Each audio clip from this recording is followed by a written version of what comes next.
Hey, welcome back, everybody. This is Matt Webster again on the Christian Journey series. Today is going to be the second video on a prayer that I had that God seemed to answer. I know He answered. It's about characters that I asked for qualities for, the good things I've seen, and um, just how God answers in unusual ways, and the things that God also showed me about characters in the show and how things worked, and how they could be related to Christianity. Because there's a lot of themes within TV shows and movies and stuff that could be deemed unfit for Christian viewership. But then there's also a lot of things where it's like if God's speaking to you directly, you can kind of see how they work. Now, today's topic is another anime. This is actually both characters 2 and 3 on the list of character qualities that I'd asked for, or things I had asked for that would be Christian, good qualities. The anime is called Fairy Tail. Now, for some of you out there who are familiar with this anime is, you're probably wondering how a show about mages could be used to glorify God's kingdom. And let me tell you, there are some wild concepts in this show that go into Christianity. Um, do some backstory. Fairy Tail anime is about a guild. Um, this guild is like a put together family. There's guilds all over this anime that fight against each other, and there's evil guilds, good guilds. Uh, the main guild is actually called Fairy Tail, which is where the anime's name comes from. Now, when this anime first starts, you meet a couple of characters. One of them's a hot-headed boy. The other one is like a ditzy girl. And as the show goes on, you get to meet more of the members and stuff like that. Two of the characters I'm talking about aren't two of the main ones. They're actually technically side characters. And both of them actually start off, ironically, as villains in the series. Which may seem strange that I'd ask God for qualities from these characters, but one of the big themes with both of these characters is they were characters that needed redemption. And redemption is something that is very, very Christianly.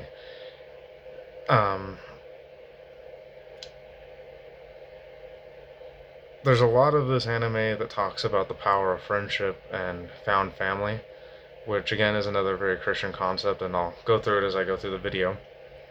Um, One of the big things you learn, especially when you're in the Christian journey, is a lot of people tend to think it's just a lot of boring hum and drum. You go into church, you preach, you pray, and honestly, if you're really with God, it's not like that at all. It's actually can be a funny journey, and you can find out that God's got a good sense of humor.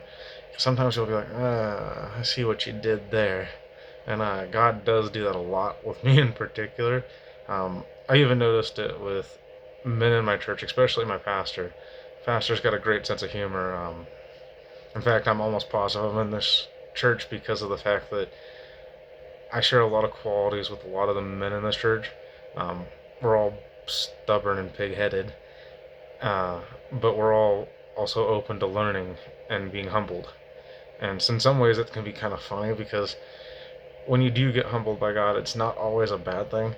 You'll catch yourself in a moment where you're going, "Oh man, that was not what I was expecting to have happen," and then you start laughing about it because God does have ways of humbling you that are funny. Kind of give an example of something that might be funny that you not understand, and that's sometimes you're so full of yourself and whatever that you forget to fasten your belt to your pants, and you lose your pants, and everyone gets to see your underwear, and you're like, "Oh no, I didn't want everyone to see that," and you might be embarrassed at first, but then you kind of have to laugh because it's like, whew, man, guess I'm dirty, airing out my dirty laundry. Um, to get into this point of the show, there's two characters. One of them's names is Loxus Dryer, and the other one is Gajiel Red Fox. Um, Both of them, like I said, are characters that needed redemption. To kind of get into it, Loxus, his first encounter, and the reason I'm starting with him and not Gajiel, because Gajiel's actually earlier shown than Gajiel, is because he was the number 2 on my list. Loxus's backstory is kind of a sad, depressing one. he grew up in the shadow of his granddad. His granddad was the guild master. So he's actually one of the only members of Fairy Tail that actually is a direct family member to somebody. There's a few, but not a lot. Loxus has like this big chip on his shoulder where he wants to prove himself and be worthy and whatever. And part of that is that his dad walked out on him, and his dad went down one of the evil routes. And his granddad could see what his son had done and didn't want the same for his grandson.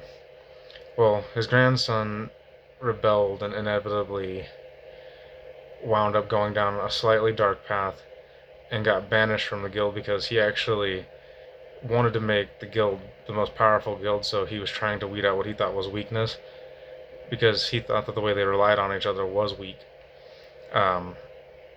He goes through this whole arc where like he has to spend a lot of time alone and learning.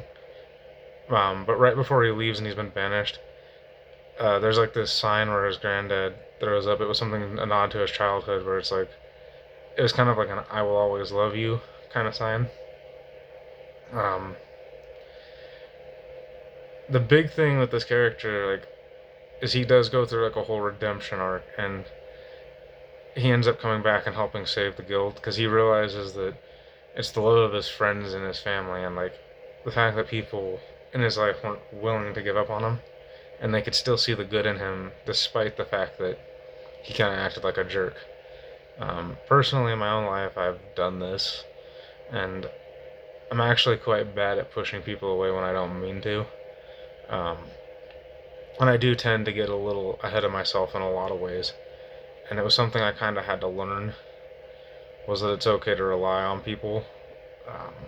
Not always the easiest thing to do. This character actually has a really great quote, too. He's fighting another character who is all about power, and having been kind of power hungry himself, this quote's almost ironic that it comes out of him. She's trying to figure out why he's so strong, this character that he's fighting. And the answer that he gives is, "I'm not strong, I'm weak as hell." And then she's very confused, and she starts blasting him, and then he comes back with, "I'm weak as hell, and that's alright because I've got my family. My family makes me strong." So his family and friends are ironically the reason why he's so strong, which kind of give an idea too of what I'm talking about. This is Fairy Tail. The character I'm talking about is this one up here in the top. That is Loxus. Now, having said that, there's also Gagiel. Gagiel's character starts off also on an enemy guild, and Gagiel's kind of power hungry. He wants to be the best. He really wants family. He wants to be accepted. He actually starts off beating up members of Fairy Tail in a what's called a dark guild in the show. And eventually he comes to be with Fairy Tail, and he ends up getting beat up by some of the other members. At first, as in his like coming into the guild moment. And some people say that he needs to be forgiven and be accepted in, and some people have a hard time with that because of where he started. Which actually, another funny thing about this show is that it practices forgiveness, which is something that's, I think, kind of unique when you think about it in anime. There's a lot of anime that don't really do that, where they go and kill, and it's just about killing and destroying, and or some of these anime have more wholesome messages like this. Now, to give a little bit more about Gagiel, Gagiel's got this whole tough guy act that he thinks that he has to do everything on his own, and he just wants to be seen and accepted. And it's ironic that while his acceptance into the guild's a little bit harder, the very first person that he had attacked is actually the person that becomes the most attached to him. And where Loxus had come into the guild and was accepted back because of family, Gagiel's actually acceptance was romantic love, interestingly enough. it was the woman that he ends up falling for and ends up marrying that is what saves him, interestingly enough. And I know in my life, I've kind of needed the support of a partner that was going to understand my past and understand that I wasn't perfect and that I was going to make mistakes. And having said that, I try really hard not to continue to make mistakes, and it's one of those things as you learn as you're going that you're always going to make mistakes, and it's a hurdle that you have to get over slowly. You don't just stop making mistakes. Um, in fact, the harder you try not to make mistakes is often when you make more, from my experience. Um, Now, the other thing about these characters is that they're both very complex and strong willed, and both of them have a lot of arrogance and self righteousness and have to learn how to rely on others and learn how to be part of something bigger than themselves. Which is where their redemption comes in, because once they let go of a lot of the pride that they had, they start kind of developing into who they need to be. And kind of show you again. This character right here is Gajiel. Um,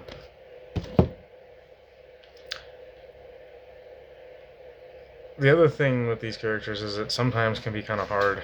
Like when you come from a background where your entire life you're looking for family, looking for friends, and really what you're looking for is acceptance. And through acceptance, you oftentimes get redeemed. And the thing with it too is like God will place people in your path who lead you back to the light, so to speak. Um,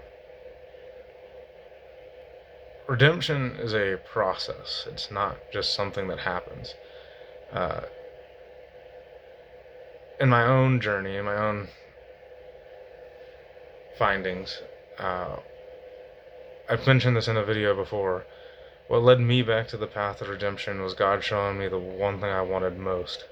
And to that person, I will always be eternally grateful, because had I not met them, and I'm also grateful because God did place them in my path, if I hadn't met them, I would not have tried to come back to a path of redemption, and I would have probably just kept going down the road that I was on. Now, my family, like, I've had problems with family and stuff like that, and my family is even being redeemed in the process of all of this, which is kind of a nice thing to have happen. And there's a lot of hope with other things in my life that is going on. Going back to kind of what I was saying before, kind of like Gajiel, it was through meeting someone who God knew that I would see good qualities and want to be redeemed, because the things I wanted mean so much more to me than things that I thought I didn't have. One of the big things too with this show and why it's important for me is that it was found family and realizing what was really important. Because a lot of times in this show, the guild's not very wealthy. They get into a lot of trouble. They have a lot of finance problems. And the underlying message is that friendship and love will prevail, and that everything else comes along with that.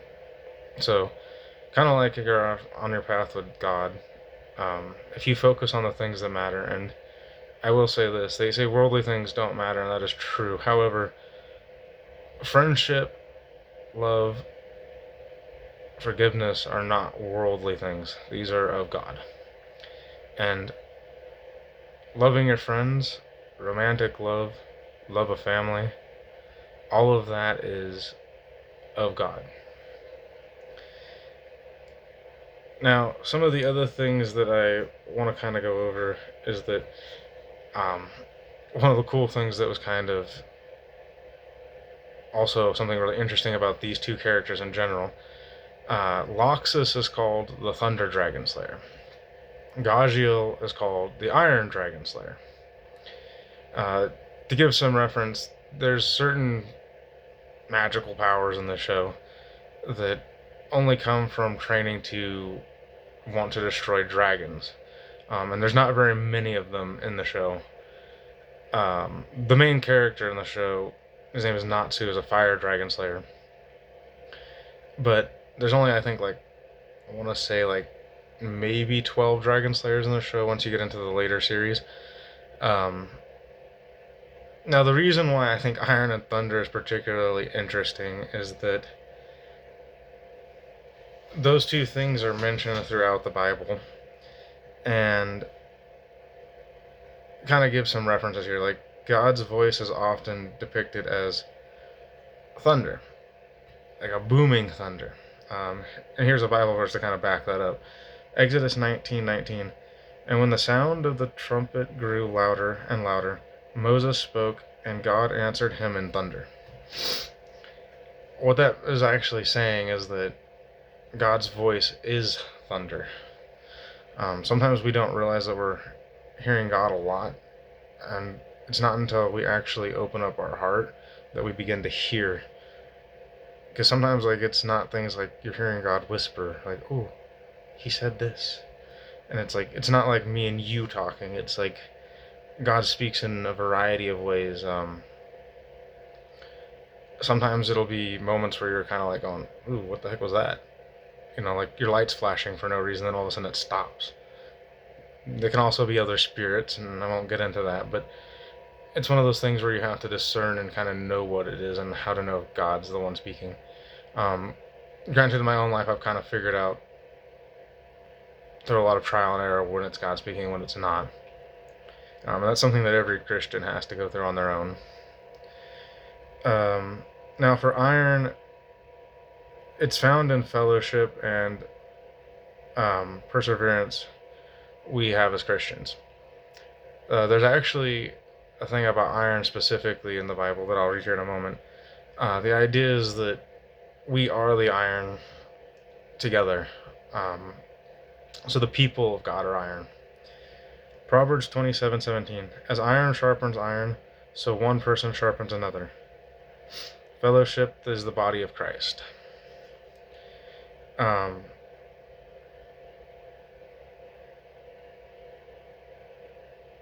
There's other things in here too that I'll get to in a moment.